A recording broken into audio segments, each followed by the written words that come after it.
So the difficult thing about going live, for me anyway, is that I can't edit it. So what you see is what you get, sort of thing. And that makes me a little bit nervous. And that nervousness comes from um, my desire to control things, which I'm working on. I've been working on it for years. Like many of us, issues that we have tend to be issues that have been with us for a long, long time. And so rather than it being poured onto us to learn our lessons around those issues, we get them in steps. So um, I see. Um, I see we have one person. That's Samantha. I keep asking. 64 or 65 years old. You get older and you don't keep track of those things anymore. Anyway, I was born in 1959. And for those who know astrology, I am a Scorpio with a Scorpio rising. Um, and I won't bore you with all those details. So I have always had, since a young girl, and really unusual experiences. And it's not just me, it's many of the members of my family. Okay, deep breath here. So I started my awakening in 1987, and I saw that froze up. So I think I probably can't move too quickly. So I started my awakening in 1987. And that was the year of the harmonic convergence. If you're not familiar with it, I recommend that you do just a tiny bit of research on it, because a lot of things started to change for a lot of people in that year. So I started without the boring details, I started my awakening that year, and it was a dark night of the soul moment in 1992. So I began to have lucid dreams, and my higher guidance started coming to me in my dreams. And so for 5 years, between 1987 and 1992, I was going through the dark night of the soul, where a lot of things were being pulled away from me, and I was having a lot of experiences that bordered on the paranormal. During that time, one of the things that I had to deal with was finding a comfortableness with the dark, not the dark night of the soul, comfortableness with the occult. Were you meditating prior to this process? No. I was, as you said in one of your videos, Samantha, and thank you for asking that question. Samantha knows I do best in response to questions. So from 1987 to 1992, I was in the space where most people are in the beginning of their awakening, just that their life is falling apart and things are, weird experiences are occurring. And you know that there's something going on, but you can't put your finger on it, and you're still just trying to get through life as a normal human being. So my husband had beat me.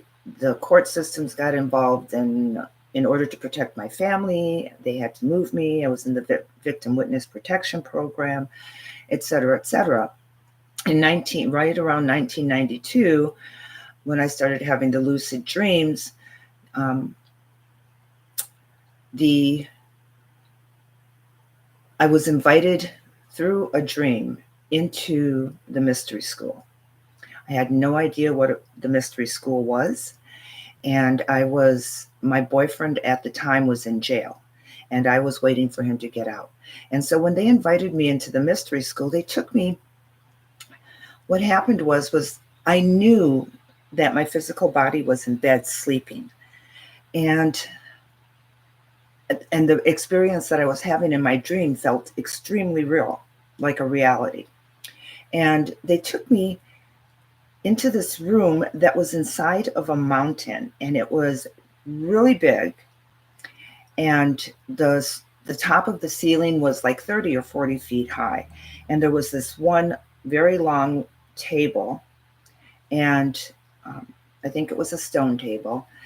And there was a woman sitting at the table with a yellow legal pad, and she was writing on it, but she was writing symbols on it. And they told me that she had decided to give up her position in the mystery school. She wasn't going to stay in it. And so an opening had been created, and it was being offered to me. So again, mind you that I had no idea what the mystery school was, and I would like to be there when he does and to spend time with him, because I thought maybe I had to move, or I had to die, or it wasn't explained to me. So I had no idea. So he gets out of jail, and within a couple of weeks or a month, my whole life starts to fall apart again. And within a week or so, I recognized, I don't know how, just inside of me, I knew that it was connected to me not accepting the invitation into the mystery school.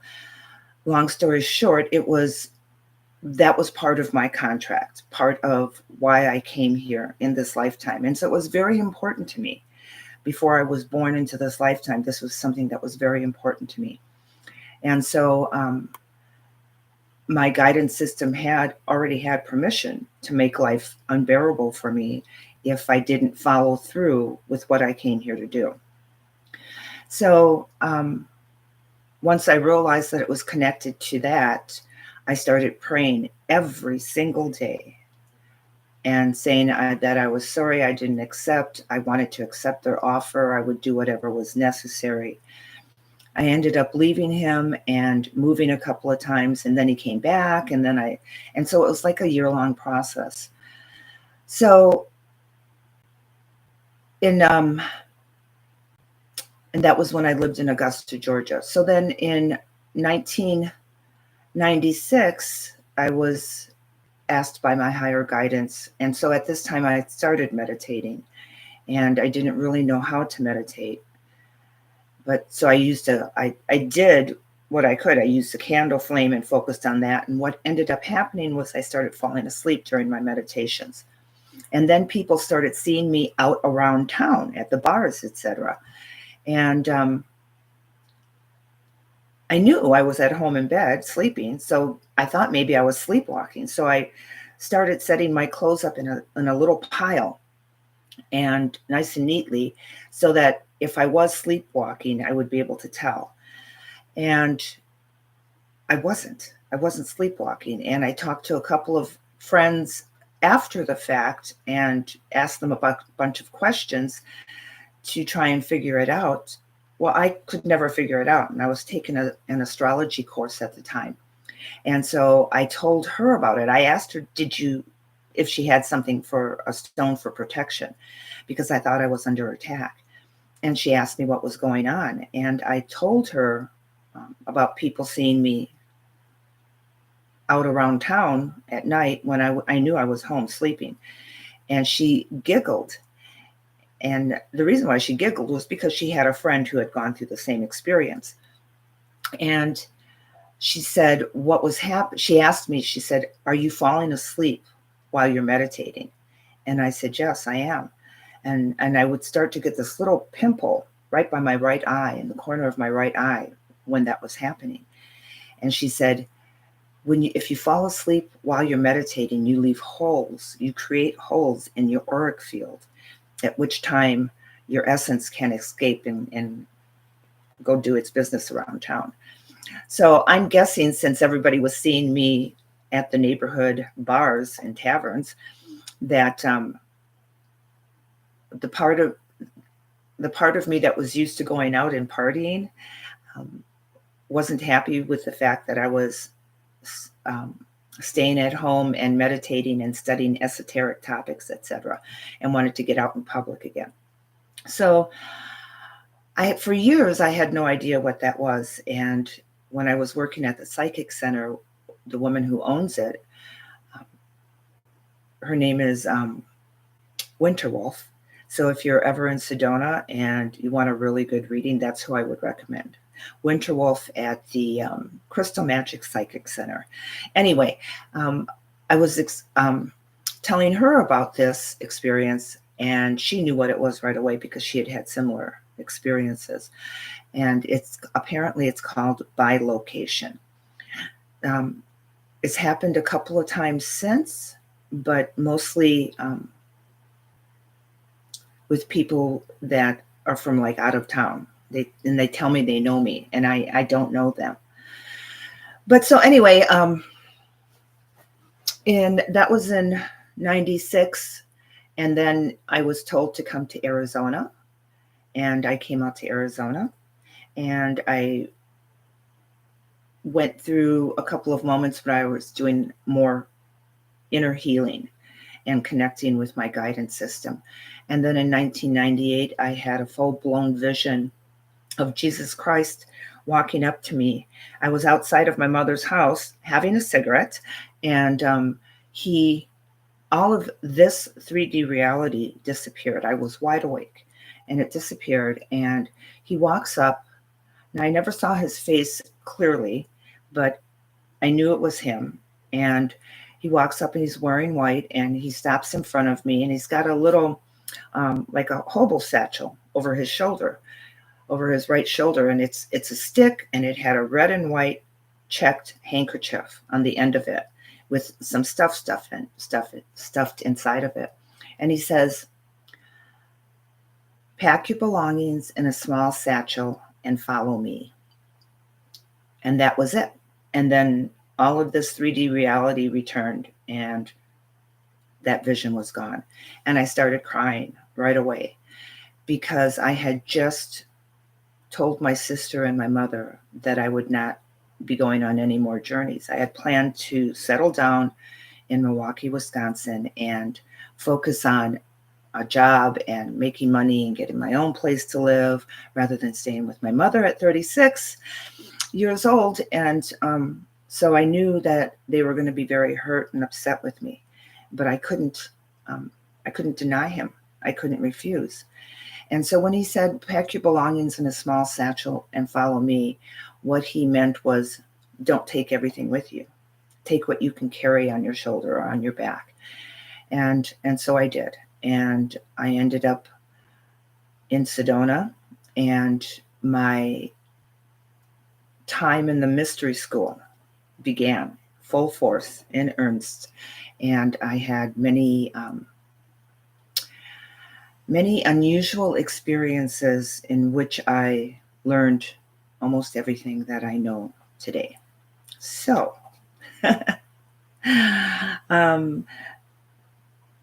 so Samantha, I'm so sorry, honey. Thank you for sticking with me on this. Now, so the thing is I really appreciate you being here, Samantha. So the thing is I did not, I just put up this notice. I put up a little post on my community page saying that I would be doing this at 2:00 today. And then a real quick couple of second totally animated video on TikTok saying that I would be doing this. So I didn't expect a lot of people to be here. Anyway, so Samantha asked, "How do you know when you are invited and that it was coming from a good place? How do you trust that, especially being new to these concepts?" Well,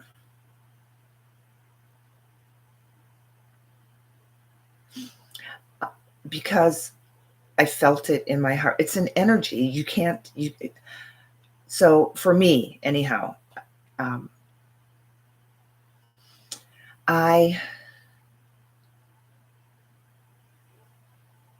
I'm good with energy. So that's how I knew. But let's see, something that I could relate, that's everybody else could relate to. It would be like,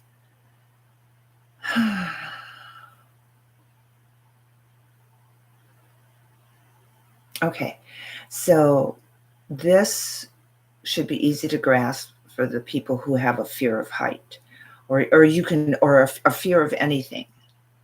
So if you are standing at, if you have a fear of heights and you're standing at the edge of a precipice, or you're way up high on a mountain and you could fall easily. So there's a feeling that you get, right, in your body that tells you to be careful, to step back, because you might experience some vertigo and fall.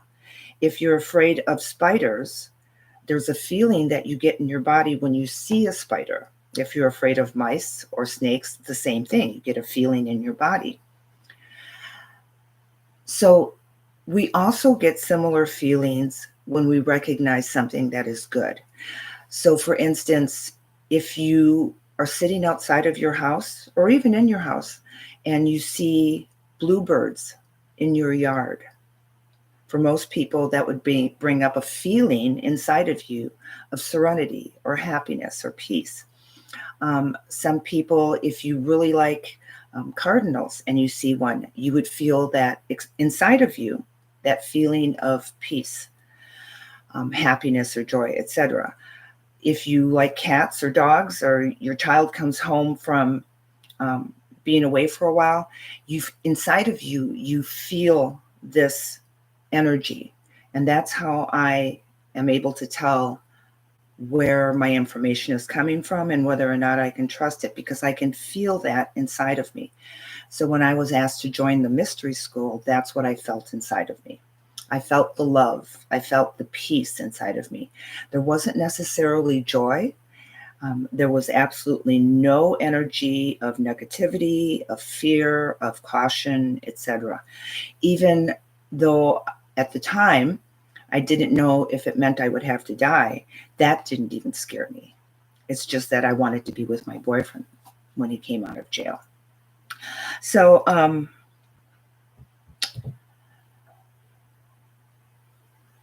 any questions? That was really good. So the whole thing is it's we live in a world of energy. And if we learn how to recognize the various signatures, energy signatures, then we can make our life much more easier and much more comfortable. We know it's a vibe, right? So if you walk into some place and it feels off, it feels icky, you're picking up on a negative vibe.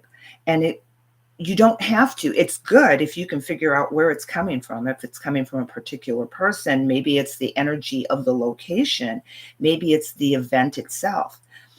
But even if you can't pick up on where that energy is coming from, you still know that it doesn't jive with you, that it doesn't resonate with you. Then you make a choice. You know that it's not resonating. You can choose, well, I'm going to stick around for a couple more minutes and see if it goes away. And if it doesn't, and it starts to build, then you know that you should leave that place. If you can experiment by, if you're getting a negative vibe, you can experiment by simply walking out the door and seeing if it dissipates.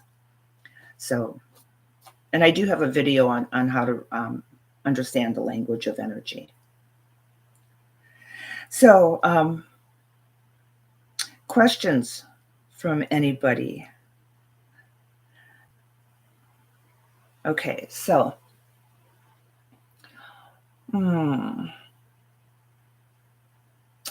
so the awakening process. Hi, Stones of Destiny. I don't know you by your first name, but Samantha from Key Passages. Stones of Destiny is here in Arizona as well. She's somewhere down in your neighborhood. Hi, Kathy. And she's going to try and make it up here sometime before June, correct?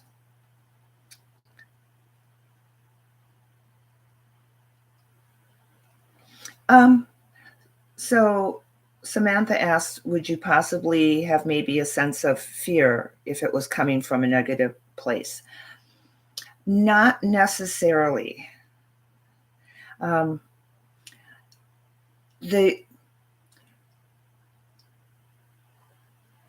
So it could be experienced as hesitation. Um, the fear kind of depends whether or not you're going to feel fear around the negativity, kind of depends where you're coming from and where that energy is coming from. Okay, so good. Now you two are in touch with each other. You should go subscribe to each other's channels and meet up. Maybe you both come out this way. But anyway, so it's really important to understand energy. And the best way to understand energy, the easiest way, is to feel it inside of you. So a good way to get started is to have a partner that will, you close your eyes and your partner will gently rub something along your hand and your arm or your face, etc. Start with all different objects, a pen, a pencil, a rose petal, fingernails, feathers, sticks, etc. And you, with your eye closed, you to totally internalize that feeling that they are putting on your body and try to figure out what it is. And what it will do is it will help you to think of and visualize what they might be rubbing on your body. And so then that would be the start of being able to recognize energy. So, oh, you guys are too cool. Okay, so that's what I would recommend. Everything is energy. We are energy. The reality that we live in is energy. We're moving from one reality to another. And so that energy is a higher vibration. It's a higher frequency. So if you can recognize the energy and the difference in the frequencies, it makes moving into that higher dimension, that higher energy frequency, a little bit easier. So, okay. Should I just continue talking about whatever it is that comes to mind? So I see I'm coming up on 24 minutes here. And the next live that I do, I'm going to give more advance notice. It would be nice if anybody watching this would give me an idea of what time frames work for people and where you're located. Anyway, okay.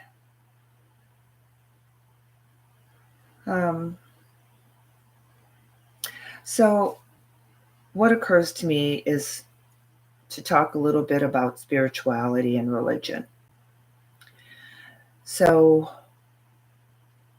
it doesn't matter what religion you are. I always recommend to everybody not to throw the baby out with the bathwater. Lots of people think that you cannot hold on to your religious background while you are going through the awakening and then the ascension process, and that you have to grasp these entirely new spiritual concepts.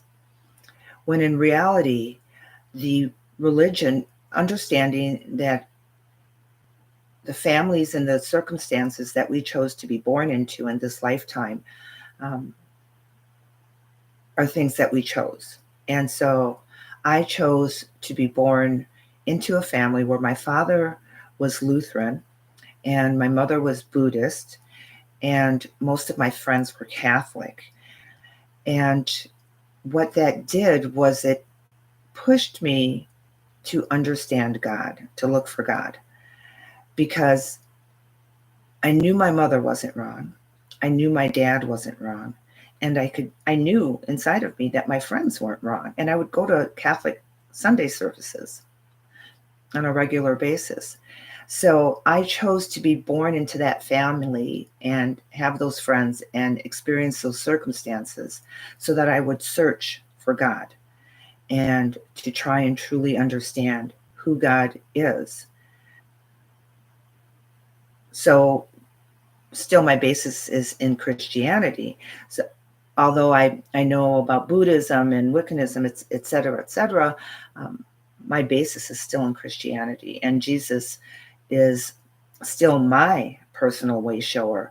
And the person, I see him differently than most Christians do. He is not just the person who saved me and guided me and guarded me and protected me. He's also my brother.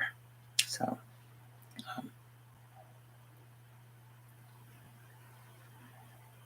okay.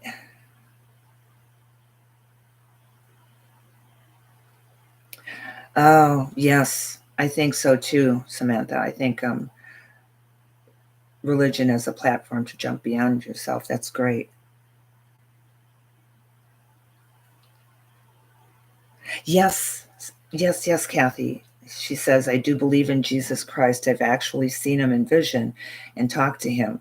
I believe he is a part of Shambhala. Absolutely. So, Jesus, so Samantha, people are having a hard time with bridging that gap between spirituality and religion. So, yes, I agree wholeheartedly. And you and I have talked about that. And Kathy, if you are having visions of him and talking to him on a regular basis, good for you. I will tell you that, and you both know about the New Age consciousness. Doreen Virtue, who was the author of the Angel Oracles, I think it was, etc., did a complete 360 and went, or 180, whatever it's called, and went from the New Age concepts to full-blown Christianity, functional Christianity. And so did a friend of mine who was a phenomenal channel. So the reason why that stuff didn't happen to me, where I experienced attacks by the dark side, absolutely. And some of them are just incredulous. If you've ever watched the movie Constantine with Keanu Reeves, when I saw it, I told my boyfriend, I said, if I were ever to put my experiences with the dark side into a film, it would be that one, Constantine, because you have to provide these visuals for the normal everyday person to understand what it is that you're going through, because it doesn't usually happen in physical form. So that movie Constantine was just hit the nail on the head. But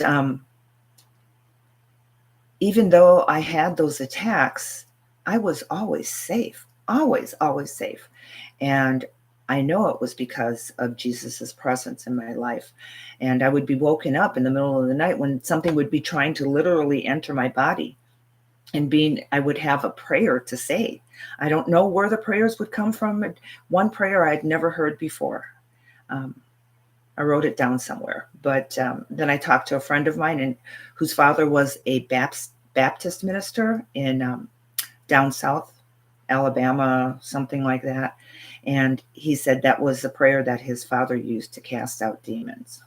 So, but anyhow. So,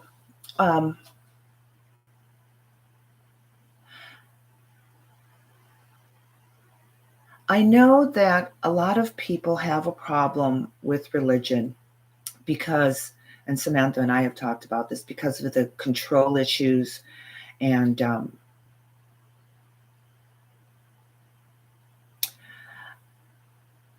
what I want to say is that religion was created by humanity, by mankind. Yes, mainly organized. Yes, functional religion, organized religion. Almost all religions have that in common, and it's not a terrible thing. Organized religion, functional religion, that's not a terrible thing.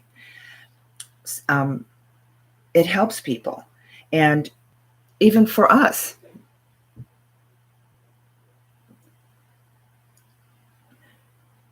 When we are children, we need strong guidelines.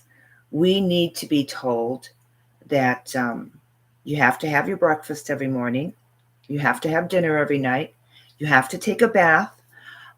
We need to be told that we have a curfew, that you can't play with knives, that fire is dangerous. So when we are young, when we're children, we need those structures, that limitation, so that we are kept safe, so that we know what is good and what's bad, so that when we hit our brother or our sister and mom or dad comes over and spanks us, they're not spanking us because they don't love us. They're spanking us because they want us to know the difference between right and wrong. They want us to know what it feels like to cause pain to somebody else. So that's what religion does, is it has a place in our world. Its place in our world is to help those who are still very young in their understanding of God and Jesus and the universe and the creator that dwells inside all of us.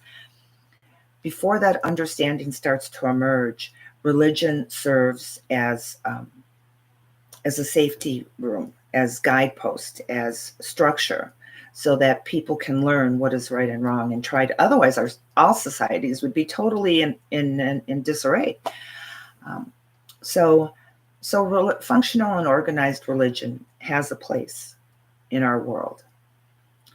As we move up in consciousness and we start to understand who we are, those limitations begin to be removed from us. So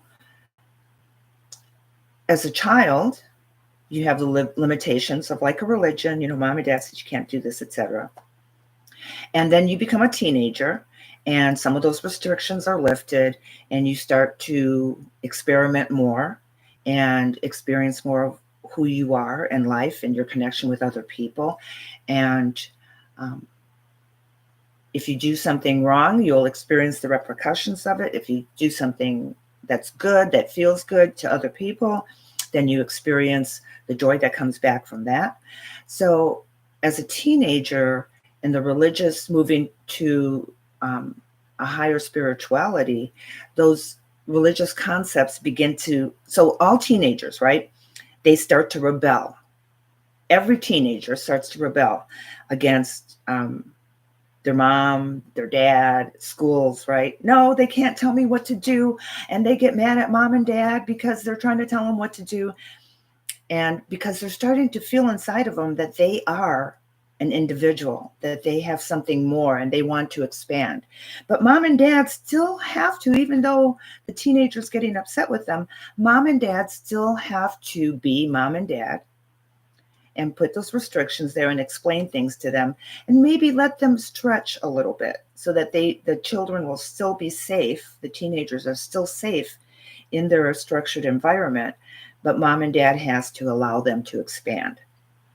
So that's what happens during the awakening process. You begin to expand, your awareness begins to expand. You begin to feel different things and experiment with different things and the power that resides within you.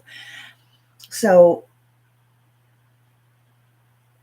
at that point, you are the teenager that says, yeah, I can't deal with functional religion. Yeah, I can't deal with organized religion. It's too controlling. I need room to grow. I got to move. I got to stretch my arms. My wings want to unfurl. and then you move into adulthood. And in adulthood, you begin to understand that all of these things have a place, right? Now you're free. You don't have to do what mom and dad says. You don't, and in spiritually speaking, in adulthood, you don't have to buy into all the dogma of the religions, but you don't throw away the baby with the bathwater.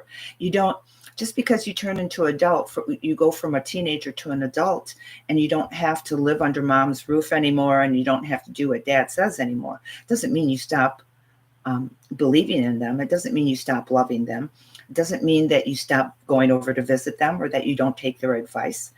You are just now expanded beyond what their limitations were. And it's the same thing with spirituality. So if you are feeling that angst with religion, then and during the awakening process, it's because your wings want to unfurl and you want to experience all of who you are.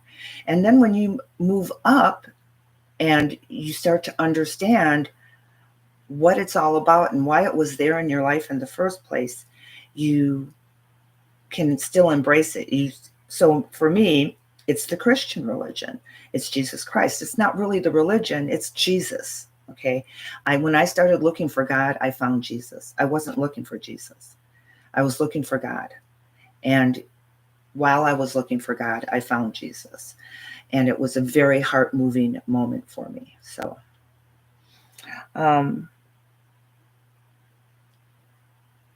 I've been in the same religion since I was 12, and I learned a lot. And it's actually helping me now, even though I don't go anymore. Yeah. Thank you, Kathy. I go to church maybe once a year, once every 2 years. And it's always a moment when I want to experience the camaraderie. Oftentimes, and I will pick, maybe it'll be a New Age church in Sedona. Maybe it'll be a Baptist church or a Catholic church, whatever feels right. And sometimes I get there and it just doesn't feel right. The camaraderie that I was looking for, the whole, that is, and you can do it online too. It's just not quite the same. So that is the verse in the scripture that says, where two or more are gathered in my name, there I am. And that's an energetic thing as well, because that energy is increased 2 or 3 or 4-fold.